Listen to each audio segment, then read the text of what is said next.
मिथिलांचल का एकमात्र TV channel Mithila much news अब यूट्यूब पर भी। आप यूट्यूब पर मिथिला मच न्यूज सब्सक्राइब कर न्यूज के लिए रहें अपडेट। इसके अलावा पोर्टल पर www.mithilamachnews.com पर दिन भर की खबरें ब्रेकिंग। नमस्कार, मिथिला मंच न्यूज में आपका स्वागत है। मैं हूं मनोज और बता दें, मिथिला मंच न्यूज का डिबेट लगातार दरभंगा और देश के विभिन्न कोनों पर ज्यादा प्रचलित होता जा रहा है। हम खासकर बता दें, मिथिला मंच न्यूज के इस डिबेट के जो भी प्रतिभागी होते हैं वो अपने इस डिबेट के राज्य और राष्ट्र स्तर के प्रवक्ताओं को भेजते हैं यूट्यूब के जरिए, और इसे देख वहां के प्रवक्ता यहाँ के नेताओं को, प्रवक्ताओं को विशेष एक दिशा निर्देश भी देते हैं कि किस तरह आप डिबेट में शामिल हो। दरभंगा के इस डिबेट का बहुत बेहतर रिजल्ट हो रहा है, क्योंकि हम चाहते हैं दरभंगा के राजनीतिक दल के नेता अपने विचार को रख सकें। आज हमारा मुद्दा है लालू के जेल पर राजनीति गरमाई। इसके साथ एक दो और मुद्दे पर चर्चा करेंगे। हमारे साथ सबसे पहले बता दें, हमारे साथ गुलरेज अहमद हैं, जो लोक जनशक्ति पार्टी के अल्पसंख्यक प्रकोष्ठ के अध्यक्ष हैं। गुलरेज जी, आपका स्वागत है जी। दूसरी तरफ हमारे साथ राजा अंसारी हैं, जो कांग्रेस के नगर अध्यक्ष हैं। राजा जी, आपका स्वागत है। जय हिंद। और हमारे साथ हैं मीना झा, जो कि भाजपा के प्रदेश की मंत्री हैं भारतीय जनता पार्टी से। मीना जी, आपका भी स्वागत है जी। नमस्कार। तो चले हम बता दें, हमारे साथ तीन प्रतिभागी हैं और हम तमाम दरभंगा अपने दर्शकों को कहना चाहते हैं, अगले 40 मिनट तक हम दरभंगा और देश राज्य के प्रमुख मुद्दों पर चर्चा करेंगे। हम जानने का प्रयास करेंगे कि यहाँ के राजनीतिक दल के नेता का विचार विभिन्न मुद्दों पर क्या है।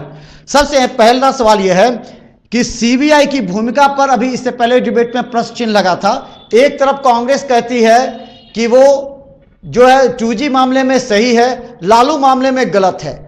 आखिर ये जो मामला है वो कहां तक रंग लाएगा, इस पर हम बात करेंगे। हम सबसे पहले जानना चाहेंगे, जो कांग्रेस के प्रत्याशी, ये बताइए, आप आरोप लगाते हैं कि भाजपा का एक मोहरा है सीबीआई, लालू प्रसाद यादव को जानबूझकर फंसा रही है, वहीं 2G में आपको क्लीन चिट मिल गया तो वहां सीबीआई सही है। ये क्या दोहरा मापदंड है राजा अंसारी जी? ये दास जी, ये दोहरा मापदंड नहीं है। अदालत का हम लोग सम्मान करते हैं। अदालत के फैसला पर किसी भी तरीके का कोई भी कमेंट नहीं करते हैं। 2G मामला में जब सीबीआई हाई कोर्ट की तरफ जाती है तो उसको सही बताया जाता है, और लालू जी के मामले में अगर लालू जी को सजा हो जाती है और वो हाई कोर्ट की तरफ जा रहे हैं तो वो गलत है। एक ही कोर्ट जब फैसला देती है, लोअर अदालत, तो सीबीआई वहां 2G के लिए जा रही है हाई कोर्ट, तो वो सही है, उसको सही ठहराया जा रहा है। अगर लालू जी जा रहे हैं, क्यों लालू जी का अधिकार नहीं है? राष्ट्रीय जनता दल के नेताओं ने अभी आरोप लगाया था हमारे इस डिबेट में, अगले डिबेट में भी उन्होंने कहा था कि ये लालू के साथ अन्याय है। तो ये क्या, किस तरह का? उन्होंने कहा कि ओबीसी इन लोगों के साथ प्रताड़ित करने का एक उपाय। तो क्या कोर्ट के सामने सभी बराबर है? तो फिर आरोप किस तरह का है, लग सकता है? आरजेडी के पक्ष से आप भी हैं राजा जी। जी, तो आरोप, अगर आज लालू जी का डीएनए अगर बदल जाता, अगर वो भाजपा के साथ चले जाते, तो आज ये दोषी ना के भाईचारा में बदल गया होता भाई साहब। आज यही लोग भाईचारा कर रहे होते। और एक ही, जब ये बीजेपी ही जो है जाने का काम किया, जब हाईकोर्ट का निर्णय हुआ, एक ही केस चारा घोटाला सबको जब मर्ज किया गया, तो बीजेपी ही ने ही जाने का, जिसकी सरकार थी, उन्होंने ही सुप्रीम कोर्ट से ऑर्डर लेने का काम किया। एक ही केस में अलग अलग करके, एक ही केस में 10 मरतबा लालू जी को सजा हो रही है। चारा घोटाला है, एक ही जगह मर्ज होके ये हो रहा था। और लालू जी अगर हाई कोर्ट जा रहे हैं, इससे लालू जी अगर हाई कोर्ट जा रहे हैं तो बीजेपी वाले को पेट में दर्द क्यों हो रही है? कोई ऐतराज नहीं करते, जा सकते हैं हाई कोर्ट, सुप्रीम कोर्ट तक जा सकते हैं, और जाएंगे भी। तेजस्वी यादव ने कहा। हम ये जानना चाह रहे हैं गुलरेज जी, हम ये कहना चाह रहे हैं, ये दोहरा मापदंड क्यों है कांग्रेस का? दोहरा मापदंड क्यों है? एक तरफ 2G मामला में बरी किया गया तो कह रहे हैं कि वो सही है, और दूसरी तरफ अगर लालू प्रसाद यादव में आया है तो वो कह रहे हैं कि उनके साथ अन्याय हो रहा है। ये क्या दोहरा मापदंड है कांग्रेस का? गुलरेज जी। देखिए मनोज जी, ऐसा है कि कोर्ट के फैसले का हम सम्मान करते हैं, और 2G मामले में जो कोर्ट का फैसला आया सीबीआई की अदालत में, उसका भी सम्मान करते हैं। तो कोर्ट के फैसले में किसी भी तरह का कटाक्ष करना हम गलत समझते हैं, क्योंकि सीबीआई जो है एक निष्पक्ष एजेंसी है हमारे देश की, और जो सेंट्रल ब्यूरो ऑफ इन्वेस्टिगेशन है वो किसी भी केस में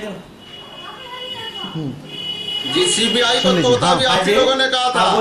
जी, नहीं ऐसे हाँ हाँ कहा था हम लोगों ने, कहा था। नहीं, ऐसी कोई बात नहीं। बोलने दीजिए पहले, पहली राज्य में बोलने दीजिए। हाँ, हाँ, बोलिए जी, बोलिए। सीबीआई देखिए, सीबीआई निष्पक्ष एजेंसी है। 2G में उन्होंने अपना फैसला दिया, और लालू जी के जो कोर्ट के भी फैसला दिया गया उसका भी हम सम्मान करते हैं। कोर्ट का एकदम सम्मान है।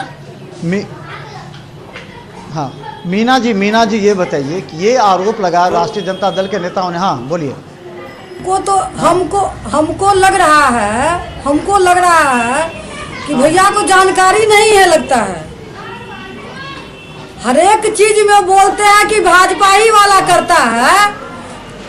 तो ऐसा यू क्यों बोलते हैं कि हर एक काम भाजपा वाला करता है? अच्छा भी काम भाजपा वाला करता है, बुरा भी काम भाजपा वाला करता है। तो काम कौन, कांग्रेस कौन काम की है 60 साल पहले? आज उद्घाटन कर 60 साल। एक सितंबर पर भी बोल दीजिए मीना जी। अच्छा, कांग्रेस जी नहीं, घोटाला तो हर एक चीज में तो घोटाला कांग्रेस का हुआ। कोयला घोटाला हुआ, 2G घोटाला हुआ, तो उसमें कांग्रेस अच्छा हो गया। लालू जी का हुआ तो भाजपा वाला कर दिया। तो सारे काम भाजपा वाले किए, तो 60 साल से कांग्रेस वाले क्या किए थे? ये बता दीजिए। 2G का जो इतना बड़ा मुद्दा बनाया आपने, 2G में जो बड़ी हो गई कांग्रेस, उसके लिए क्या आप माफी मांगते हैं क्या? जी तो वो भी तो आप लोग बोल रहे हैं कि सब भाजपा वाला कर रहा है। तो आप लोग ना माफी मांगिएगा। माफी तो आप लोग को मांगना चाहिए। जब सीबीआई मेरा आदमी था तो 2G में आप बेदाग कैसे निकल गए? जब सीबीआई मेरा था तो आप सीबीआई में बेदाग कैसे निकल गए? लालू जी नहीं, तो लालू जी भी तो आप जाइए। आपको हम रोके? मैंने आपको रोका? बीजेपी वाले ने आपको रोका है कि आप मत जाइए? आपको जहां मिला वहां जाइए। आपको हम लोग रोका है? उठाने का हक भी छीन लीजिएगा क्या? नहीं, आवाज आपको नहीं। आप तो हर एक चीज में कहते हैं मोदी जी। अच्छी बात है, मोदी जी का प्रचार कीजिए। आप लोगों को मेरे तरफ से वाहवाही है, चावसी है कि हम लोगों का प्रचार कर रहे हैं। जो 60 साल में आप लोग नहीं किए, हम लोग 3 साल में कर चुके हैं। इसी पे डिबेट रखवा लीजिए, इसी पे बहस हो जाएगा। आप क्या नहीं किए? आप बताइए मैंने क्या गलत किया? हम तो आपको गिरा देंगे 60 साल में। आप कितने आप लोग वंशवाद और परिवारवाद के लिए किए? आधार कांग्रेस का लेके आया आप लोग परिवारवाद और वंशवाद किए। क्या कांग्रेस में अध्यक्ष पद के लिए कोई नहीं थे क्या? बांग्लादेश ये एक चीज बताइए आप लोग। एक चीज बताइए, क्या दोहरा मापदंड कांग्रेस का क्यों है ये बताइए। एक तरफ 2G में कहते हैं क्लीन चिट। हमारा सवाल सिर्फ ये है, सीबीआई अगर पारदर्शिता नहीं रख रही है तो एक तरफ सही और एक तरफ गलत कैसे? के पास कुछ भी नहीं है, सिर्फ मोदी जी के बारे में जानकारी लेना है। सिर्फ मोदी जी क्या करते हैं, अपने बारे में बोलिए ना। 60 साल में आप क्या किए? सम्मान करते हैं, मगर क्या मैं तो सम्मान कर रही हूँ, पर आप लोग क्या कर रहे हैं हम लोग के लिए? हर एक काम मोदी जी किए, अच्छी बात है। 60 साल पहले भी मोदी जी ही थे। जब लालू प्रसाद जेल गए तो क्या मोदी जी की सरकार थी? जाने का अधिकार है ना, सुप्रीम कोर्ट से आज से अधिक में बड़ी भी हुए हैं। वहाँ कौन गई थी? तो आपको रोका है मोदी जी, जाके क्या बोले लालू जी आप मत जाइए? वहाँ कौन गई थी? सरकार ही गई थी ना, हाई कोर्ट और फिर सुप्रीम कोर्ट। तो अगर आज लालू जी जो सरकार कांग्रेस की सरकार थी कि भाजपा की सरकार थी? कोई हाई कोर्ट जाए या सुनिए, कांग्रेस की सरकार थी कि भाजपा की सरकार थी? लालू यादव जब जेल गए तो भाजपा था कि कांग्रेस था? हाई कोर्ट भी जा सकते हैं आप, लोअर कोर्ट से हाई कोर्ट फिर सुप्रीम कोर्ट जा सकते हैं, जाएंगे भी। आपको जिस कोर्ट में जाना है वो जाइए ना। मैंने तो माननीय कोर्ट का सम्मान हम लोग करते हैं। आप ही लोग बोलते हैं सब कुछ मोदी जी का है, सब कुछ मोदी जी का है। तो 60 साल से आप लोग किए क्या थे देश के लिए? परिवार का वंश बढ़ा है, अपने जेब में पैसा रखे, किए क्या आप लोग? वो स्वतंत्र है, हाई कोर्ट भी जा सकते हैं, सुप्रीम कोर्ट भी जा सकते हैं। हाँ तो फिर आखिर ये अदालत के फैसले का नहीं सम्मान होना चाहिए। तो कोर्ट से केस लड़िए। कल करें कि ओबीसी या फिर पिछड़ों के साथ अन्याय हो रहा है, आपने ये पूरा लिस्ट दिखा दिया। सम्मान होना चाहिए, सम्मान हम लोग कर रहे हैं, सम्मान के विरोध में आप लोग जा रहे हैं, हम लोग तो सम्मान कर रहे हैं। बार बार बोल रहा हूँ कि अदालत का जो फैसला है वो सर आंखों पे। तो फिर आपने ये भी कहा कि ओबीसी का लिस्ट है, वो जो ओबीसी के उन पर आपने लगा दिया कि ओबीसी है, इसको जगन्नाथ मिश्र को छोड़ दिया गया, तो आपने ओबीसी की लिस्ट जारी कर दी है कि उन लोगों को दोषी करार दिया है। और जो फॉरवर्ड जाति रंग क्यों ला रहे हैं आप? ये लोग तो जात पात की राजनीति करके देश को नशातल में ले जा रहे हैं कांग्रेस। देखिए मनोज, जिसमें ओबीसी और फॉरवर्ड क्लास का कोई मैटर नहीं होता है। कोर्ट में जो भी याचिका दायर होती है उसमें जी सबूतों के आधार पर क्या उसमें लेवल लगा रहता है कि ओबीसी के है, महादलित है, अति पिछड़ा है, फॉरवर्ड है, बैकवर्ड है, कहाँ लिखा रहता है? हर एक जात के लिए केस बराबर है, सम्मान बराबर है। जगन्नाथ मिश्रा के पास क्या मतलब क्या उनके खिलाफ क्या गवाही थी, लालू जी के क्या उस आधार पर फैसला हुआ। यहाँ पे ओबीसी फॉरवर्ड की कोई बात ही नहीं है निश्चित तौर पर। हाँ चले, जगन्नाथ मिश्रा भी तो कांग्रेस के हैं, वो भी कोई भाजपा के थोड़े हैं। पर आरोप लग जाता है, आप लोग भी थे तो आप लोग तोता कहा था, उन्होंने ठीक कहा राजा जी ने, उस समय आपने तोता कहा, अभी करें। आरोप लगाना सीबीआई पे निराधार, मनोज जी, आरोप लगाना सीबीआई पर निराधार है। वो एक स्वतंत्र एजेंसी है अपने देश की, और वो क्या अपने हिसाब से क्या एडमिनिस्ट्रेशन करके वो फैसला सुनाती है। निश्चित तौर पर निष्पक्ष जांच करके फैसला सुनाती है। भाई साहब, इसी निष्पक्ष इसी को तोता का उपाधि आप ही लोगों ने सबसे पहले दिया था, बीजेपी ही ने दिया था कि सीबीआई एक तोता है, बंद पिंजरे में है। और आज सरकार है, उसको स्वतंत्र क्यों नहीं किया जा रहा? मीना जी जवाब दीजिए। मीना जी देखिए 60 साल से आप लोग राजनीति किए, पूरे देश को लूटे, खोखला हो गया। 3 साल पहले भाजपा आई है, अब हर एक काम मोदी जी किसी के घर में बच्चा रोता है तो मोदी जी। हम बात कर रहे हैं, ये भी कांग्रेस की ही देन है। तो हमको तो बताइए कि कांग्रेस क्या क्या किया, अपने देश के लिए क्या किया, अपना वंश बढ़ाया, अपने वंश के लिए सोचा, और अच्छी रोडों पे चल रहे हैं, देश तरक्की कर रहा है। क्या बनाया है देश के आज अपने देश में क्या है? मनमोहन सिंह अपने देश में क्या है? सारी विदेशी संपत्ति आ रही है, अपने देश में है क्या? याद कर लीजिए, एक चीनी मिल था, वो भी बंद करवा दिया आप लोग। अरे क्या 60 साल कांग्रेस क्या किया? कांग्रेस क्या किया? कुछ तो बता दीजिए भैया। कर रही है। और आज जो डिबेट का मामला है लालू, वो तो बताइए ना भैया कि आपका था क्या होगा, उस पे आ जाइएगा तो बेहतर। चलिए ठीक है, उसी डिबेट पे चले हमारे साथ आज इस अहम मुद्दे पर चर्चा करने के लिए हम बता दें, हमारे साथ हैं गुलरेज अहमद जी, लोक जनशक्ति पार्टी के अल्पसंख्यक सेल के जिला अध्यक्ष हैं, राजा अंसारी जी हैं जो कांग्रेस के नगर अध्यक्ष हैं, मीना झा जी हैं जो भारतीय जनता पार्टी के प्रदेश की मंत्री हैं। और आज अहम मुद्दे पर चर्चा कर 3 हमारे साथ मुद्दा सामने है। आरोप एक ही छवि के व्यक्ति को 2 बार आरोप लगाता है, दोहरा मापदंड अपनाया जाता है। ये सीबीआई पर आरोप की बात चल रही थी। 2G मामले में कांग्रेस कह रही है कि एकदम सही है सीबीआई, वहीं लालू प्रसाद यादव के मामले पर कह रही है वो गलत है। कभी एक दूसरे पर आरोप लगाते हैं तो कभी एक संस्था एक जगह सही तो दूसरी जगह गलत कैसे हो सकता है? यानी कि सभी अपने अपने स्वार्थ के दृष्टिकोण से देखते हैं, जिनका स्वार्थ सत्ता है वो सही, नहीं सदा तो वो गलत। तो इसमें जाति समीकरण को भी लाया जाता है, मैंने हर तरीके से चाहा जाता है। ये क्यों होता है, यही हम चर्चा करना चाह रहे हैं, ये क्यों होता है राजा जी? मापदंड नहीं है भाई साहब, मापदंड नहीं है दास जी, इस चीज को समझिए।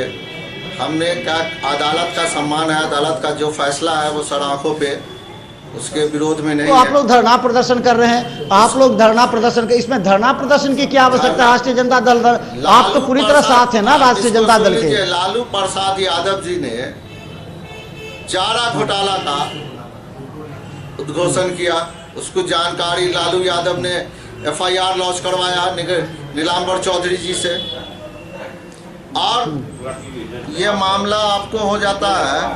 और 3 अक्टूबर 2013 में कोर्ट का फैसला आता है, माननीय श्री प्रवास कुमार सिंह जी से, और 5 साल की कैद होती है लालू जी को। उसमें 11 साल वो बैंड भी हो जाते हैं उस पर।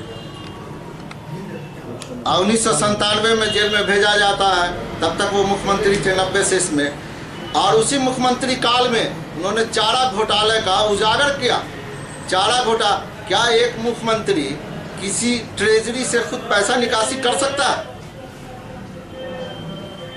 चलिए, ये तो बात विवाद, ये तो सीधा सामने आ रहा है, क्या हो रहा है, क्या है, ये लगातार चल रहा है। दोस्तों 2090 अब आप बताइए एक चीज हमें बताइए, अब हम दूसरे मुद्दे पर चले, जरा हट करके एक हाँ बोलिए। 1977 का मामला।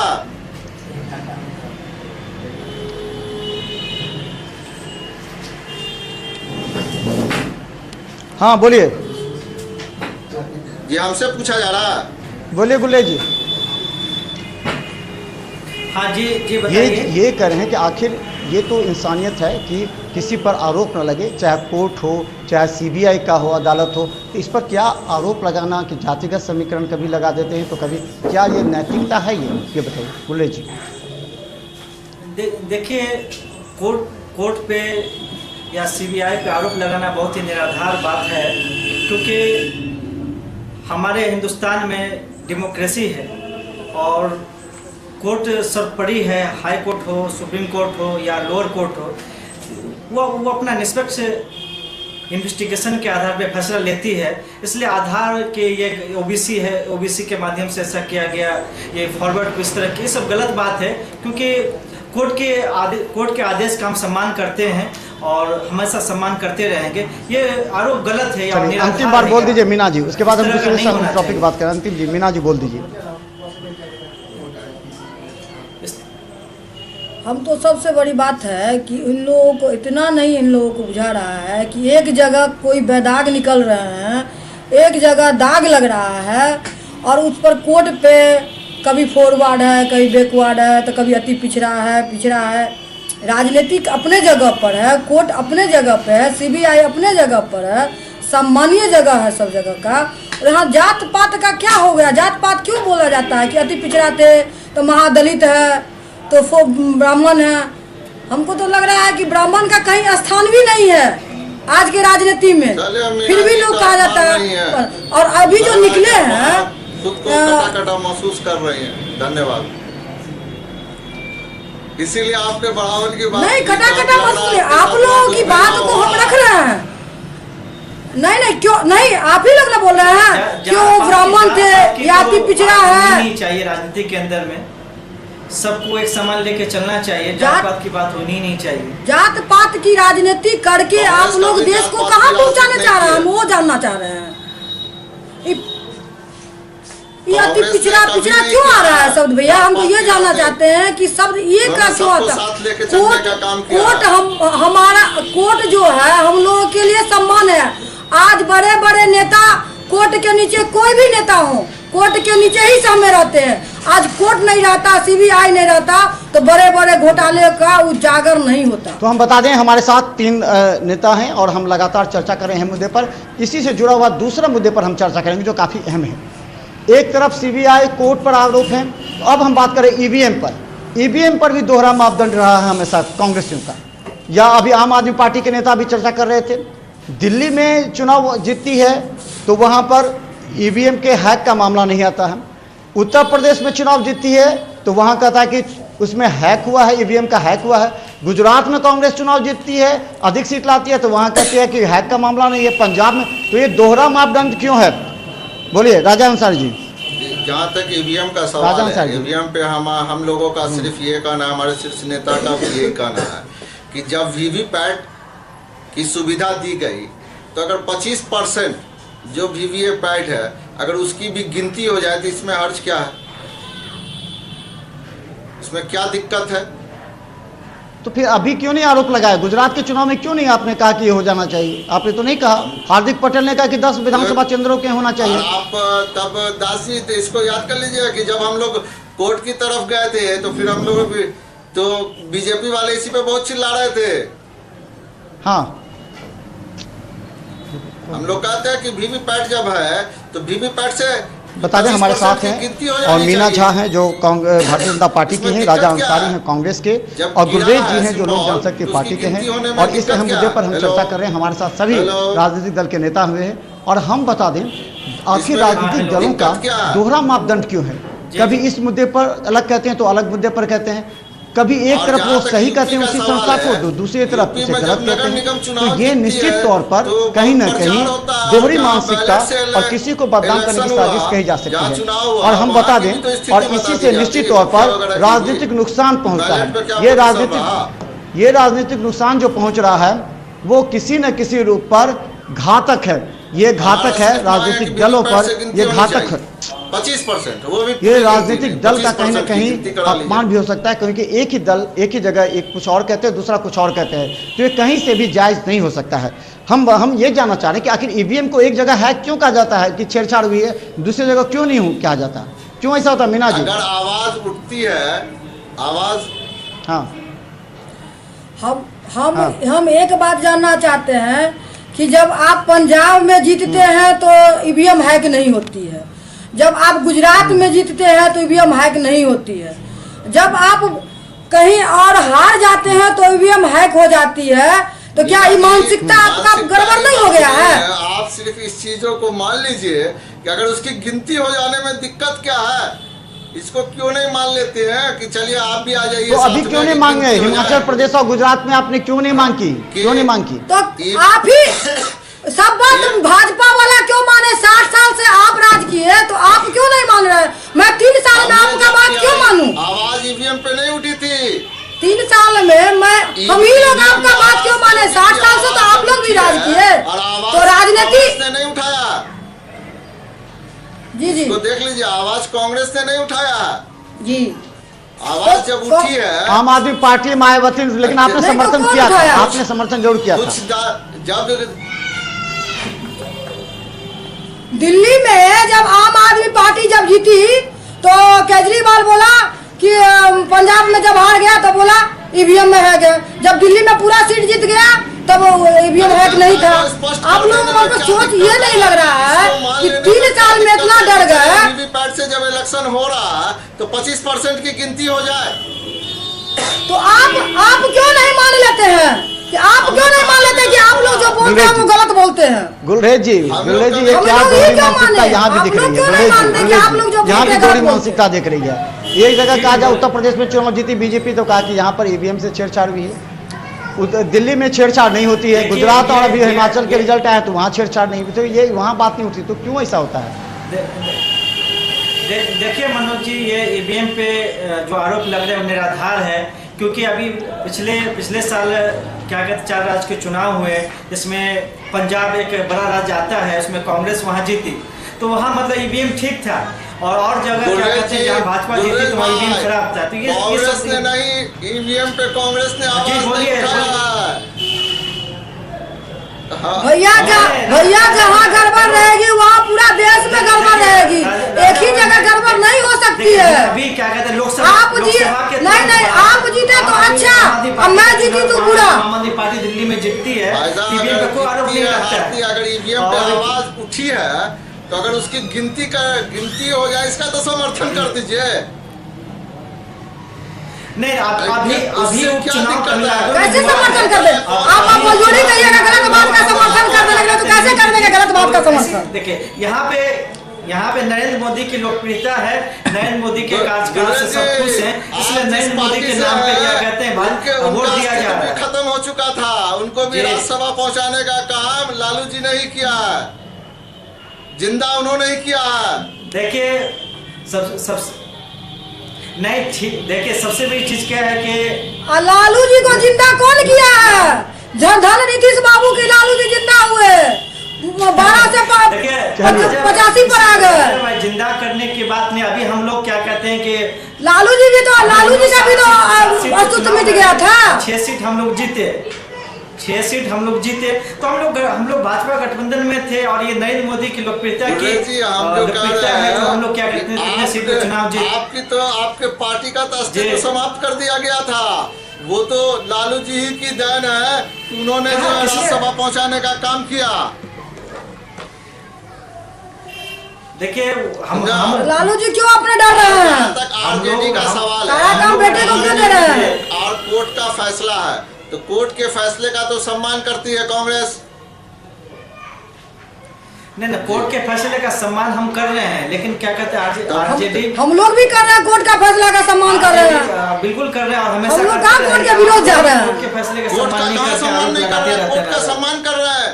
आप एक चीज बताइए, एक ही केस 4 चलिए ये बताइए, अभी ईवीएम पर हो रहा है, चलिए ईवीएम पर हो रहा है, चलिए अब ईवीएम पर बात करें, वो हो गया, उस पर चर्चा हो चुकी है, ईवीएम पर हम चर्चा करें। ये दोहरा मापदंड सब जगह देखा जा रहा है, हर राजनीतिक दल अपने अपने तरीके से किसी संस्था को बदनाम करती है या फिर उसे क्लीन चिट देती है। अभी मनोज जी, अभी पूरे देश में नरेंद्र मोदी जी की लहर चल रही है, हम उनके गठबंधन में हैं, मोदी जी की लहर चल रही है, मोदी जी की लहर कहाँ लहर है?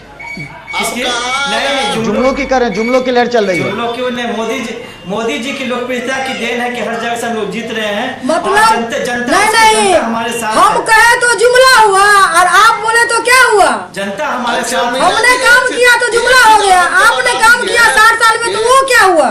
जी 50 कंट्री का जी भैया बोलिए। दौरा हो गया, FDI 100% हो गया, कौन सी बड़ी विदेशी कंपनी देश आ गई? 4 साल हो गया। आप आने दीजिएगा तब तो आएंगे, आप तो पहले टांग अड़ा के खड़े हो जाते हैं। 4 साल में नहीं आई है।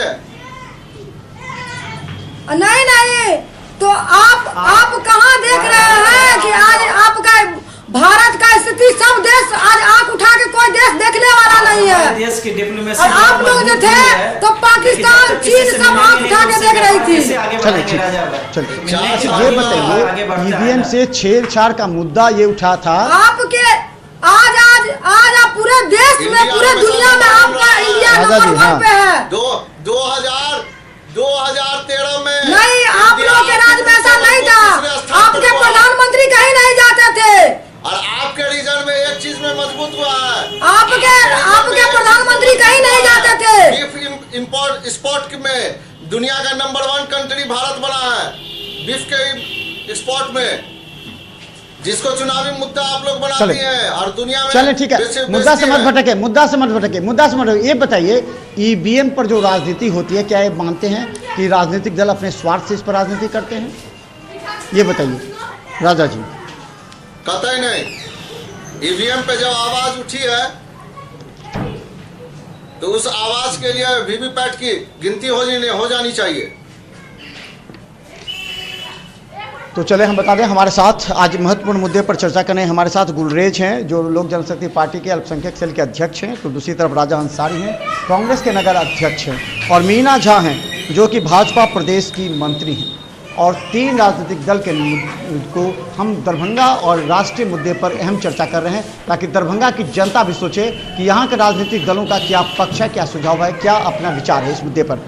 चूँकि हर राजनीतिक दल का अपना वक्तव्य रखने का है, और हम बता दें हमारी इस डिबेट को दरभंगा, पटना और दिल्ली के जितने नेता हैं उनको ये यूट्यूब के जरिए उन्हें फॉरवर्ड किया जाता है, और वहाँ के प्रवक्ता भी देखते हैं कि हमारे जो प्रवक्ता हैं दरभंगा स्तर के, वो कितने अच्छे वक्तव्य देते हैं और जो पार्टी के अच्छे हैं। सवाल सिर्फ ये है कि आखिर एक राजनीतिक दल का दोहरा मापदंड क्यों होता है, समय समय पर क्यों होता है? तो हम ये बता दें कि आप आखिर राजनीतिक दल हर मुद्दे पर क्यों ऐसा करता है और क्यों किसी को बदनाम करने का प्रयास करता है। अब सवाल ये है कि कांग्रेस की बढ़ती सीट गुजरात में क्या असर लाएगा 2019 के चुनाव में? भारतीय जनता पार्टी भी सोच में पड़ गई है, एनडीए गठबंधन सोच में पड़ गई है कि आखिर कांग्रेस उत्साहित है गुजरात के रिजल्ट से, तो इसका असर क्या पड़ेगा मीना जी? मीना जी क्या बोले भैया? क्या असर पड़ेगा गुजरात में? कांग्रेस उत्साहित है अधिक सीट आने के बाद, क्या 2019 में भाजपा को असर पड़ सकता है इस पर मीना जी? नहीं, कुछ असर नहीं पड़ेगा, कुछ असर नहीं पड़ेगा, क्योंकि भाजपा मोदी जी की लहर है, और दूसरी बात भाजपा काम से जाना जाता है, नाम से नहीं। भाजपा काम कर रही है और देश काम देख रही है, इसी के लिए वोट आ रहा है, और जनता हमेशा वोट के पीछे नहीं काम के पीछे भागता है। लेकिन चिंता जो तो काम बढ़ा ही करेगा, दिया ना, वो भाजपा देश का में चिंता आएगा। तो बढ़ा ही है। इसी के लिए नहीं भैया, चिंता कोई नहीं बढ़ा है। चिंता क्यों बढ़ेगा? हाँ ये है, कुछ सीट उनको आ गया है तो वो लोग जात पात की राजनीति करते हैं। भाजपा जात पात की राजनीति करती नहीं है, इसी के लिए उनका सीट कम आया है। जो भी आया है आज गुजरात में, वो लोग तो बोले थे कि नामो निशान मिटा देंगे मोदी जी का, पर गुजरात में मेरी सरकार बनी है ना, तो हम लोग क्यों डरे? फिर 2019 में आएंगे, बहुमत के साथ आएंगे। हाँ गुलरेज जी, हम लोग नहीं डरते हैं क्योंकि हम लोग काम करते ये हैं। बताइए कि आखिर ये जो वहाँ पर जो कांग्रेस की सीटें अधिक आई है, चिंता का विषय तो एनडीए के लिए अवश्य है और इसके लिए चिंता भी है। और यहाँ पर मोहन भागवत ने भी बताया है कि उत्तर भारत से सीट कम आ रही है एनडीए को, तो उसको दक्षिण भारत में उसको एडजस्ट किए, ये सब बातें आ रही। तो इसको किस तरह आप लेते हैं गुलरेज जी? देखिए, हम लोग अभी जिस तरह से राहुल गांधी जी ने वहाँ जात पात की राजनीति गुजरात के अंदर में की, हम लोग विकास की राजनीति करते हैं और 2019 में भी हम लोग ही आएंगे। कोई चिंता का विषय नहीं है। अगर कहीं पे कुछ कमी रह गई हमारे लोगों से, कार्यकर्ता से, चिंता क्यों करें? हम लोग काम से करते हैं ना। और जनता तो 2019 सही बात है ना, जनता गुजरात में बताई है ना, चुनाव होगा तो जनता सबको बताएगी। हिमाचल में बताई है, गुजरात में बताई है, हम लोग को तो बता ही रही है। आप लोगों का क्या हाल होगा? हर जगह क्या कहते हैं, हमने जीत हासिल की। 2 स्टेट में चुनाव हुआ, दोनों जगह हम लोग जीते। जनता तो बता दी, जनता के फैसला का हम भी सम्मान करते हैं, हमेशा करते रहेंगे। जनता की अदालत में हमेशा। मगर हम लोग जात पात का राजनीति नहीं करते हैं। हम लोग जनता के बीच में जाते हैं और अपना काम और अपना मुद्दा रखते हैं। राजा जी, गोवा से और गुजरात से थोड़ा आप उत्साहित थे, लेकिन दोनों जगह प्रयास के बाद भी सरकार आपकी नहीं बन पाई। ये लोग 3 बने हुए थे, 3 तिकरम में चले गए। गोवा और गुजरात से आप उत्साहित थे, लेकिन सरकार नहीं बन पाई आपकी। आप उत्साहित अवश्य हैं, लेकिन अभी भी भारत के मात्र 20% जगहों पर भी आपकी सरकार नहीं है। तो क्या लगता है कि आपको पॉलिसी चेंज करना चाहिए, या जो कांग्रेस की जो अपनी एक विभिन्न क्षेत्रों में दल या जाति का समीकरण उठा करके आप आगे बढ़ रहे हैं, क्या इसका असर पड़ेगा 2019 के चुनाव में? राजा जी, हम एक शायर के अंदाज में आपको बता दें और उसी में सारा जवाब भी होगा। यहाँ आरती है, आजान है, हिंदू है, मुसलमान है गर्व मुझे इस देश पर, क्योंकि ये मेरा हिंदुस्तान है, ये मेरा हिंदुस्तान है, ये मेरा हिंदुस्तान है। ठीक, लेकिन गुजरात में क्या हुआ? गुजरात में क्या हुआ? पाटीदार सब चले आए, ओबीसी को लाया, अपने दलित को लाया, और इसके तहत आपने एक प्रधानमंत्री होके जिस तरीके के भाषा का प्रयोग किया गया, पीएम को वो भाषा नहीं, उस पर कार्रवाई करनी चाहिए थी।